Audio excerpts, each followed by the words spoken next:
Where has practicing meditation been most helpful as your career responsibilities have grown?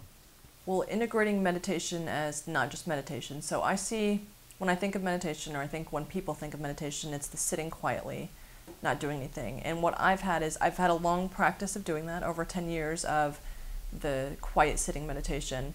And what I found at some point was I would go into my crazy world of business, and then I would walk out, maybe do a retreat for a weekend, or do a long retreat, or do my 30-minute sitting in my house. And the reality is I was living kind of this double life, in that I would go into the craziness and be that crazy person, and then I would go into the quiet world that I had and be that quiet person. And so in the last few years, my focus has really been living the meditation lifestyle, if you will.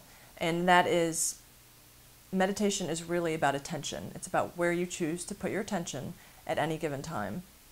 And my focus now is putting it into my life. So wherever I am, being able to actually choose where I put my attention. If I'm doing any sort of interview, or if I'm doing something, I'm very focused on listening. Listening is one of the critical things of meditation.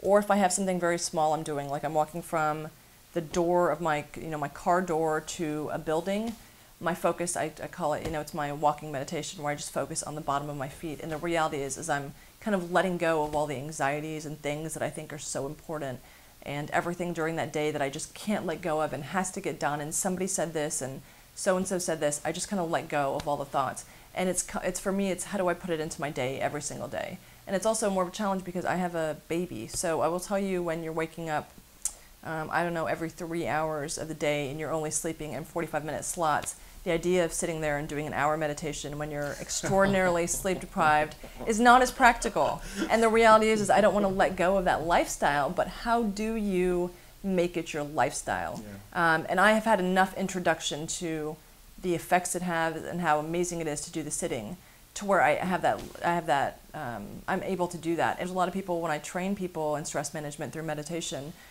a lot of people don't want to sit, and they don't want to learn it that way.